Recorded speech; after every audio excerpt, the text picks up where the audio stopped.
안녕하십니까. 이번 시간에는 일본 수출 규제로 인해서 많은 분들이 우려감을 표하고 있는데 대한민국 반도체 산업의 강점과 선두주자가 된 사건을 소개시켜드리고자 합니다. 지난 7월 1일 일본 정부는 반도체 생산에 필수적인 핵심 소재의 한국 수출 제재 방침을 발표를 했습니다. 일본의 수출 제재 발표로 인해서 국내에서도 판매되는 일본 제품의 불매운동 움직임이 점차 확산되고 있고, 한국 정부는 대기업 총수와 긴급회동을 실시하는 등 민간 수준의 협력을 도모, 그리고 일본 정부의 조치 철회를 요구하고 있으면서 WTO의 제소 계획 등을 대응하고 있는데요. 하지만 그럼에도 불구하고 많은 국민들은 여전히 우려의 목소리를 표하고 있습니다.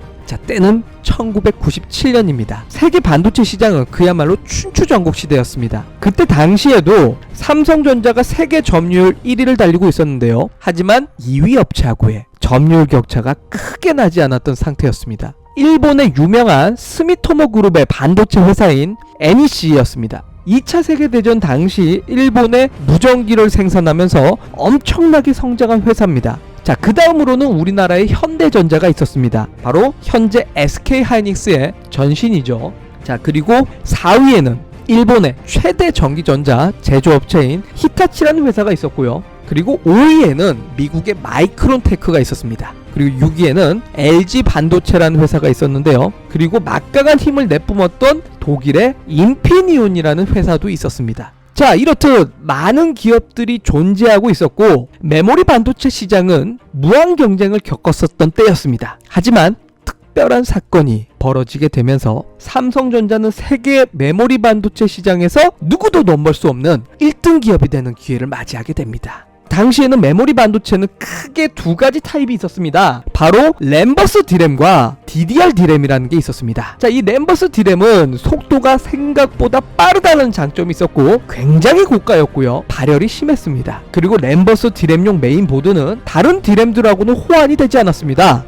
글쎄요, 현재로 생각했을 때는 애플의 아이폰과도 좀 비슷하다고 볼 수 있죠. 하지만 당시 인텔이 고속 CPU를 판매 확산을 높이기 위해서 이를 지원하는 속도가 빠르면서 대용량인 디램이 필요하다고 판단하면서 램버스라는 회사와 라이센스 계약을 맺고 2003년까지 DDR 램을 지원하는 칩셋은 만들지 않기로 약속을 했었습니다. 그야말로 인텔이 램버스 디램이 최고다라고 하면서 램버스 디램의 미래는 밝게 여겨졌었고, NEC, 히타치, LG 반도체, 마이크론테크, 인피니온 등등의 디램 제조 업체들은 너나 할 거 없이 램버스 디램에 투자를 하기 시작합니다.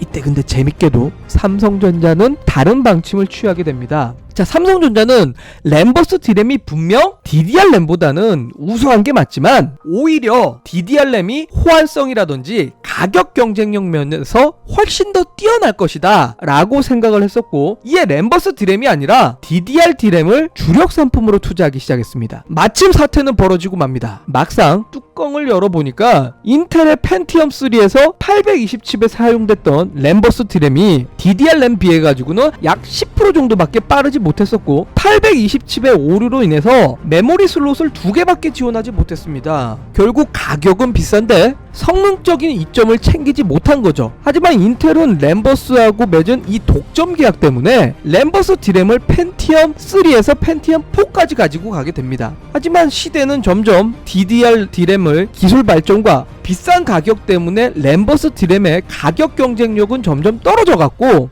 이로 인해서 CPU 점유율을 계속해서 뺏겨가던 인텔은 DDR 디램을 지원하는 845칩을 만들어내놓게 됩니다. 이로 인해서 램버스 디램의 쇠락은 더욱더 가속화되었고, 결국 2003년 인텔은 램버스 디램을 공식적인 포기를 선언하게 되면서 지원을 중단하게 됩니다. 이로 인해서 램버스 디램을 주력으로 한 생산업체들은 엄청난 손해를 보게 되었고요. 반도체 산업은 하이리스 하이리턴인데, 램버스를 주력으로 했었던 일본의 NEC, 히타치, 독일의 인피니온 등 전부 다 하이리스크로 역사의 뒷길로 사라지게 된 거죠. 이 램버스 사태는 세계 반도체 시장의 판도를 바꾼 엄청난 사건이며 경영진의 판단이 얼마나 중요한지 보여주는 사건이라고 볼 수 있습니다. 그만큼 대한민국의 이 메모리 반도체 시장은 엄청난 강점을 갖고 있기 때문에 최근 일본의 수출 규제로 인해서 많은 분들이 우려감을 표하고 있지만 대한민국의 강점을 조금 더 자랑스럽게 생각할 수 있는 시기가 될 수 있으면 좋겠다라는 생각을 드리면서 마무리 짓도록 하겠습니다.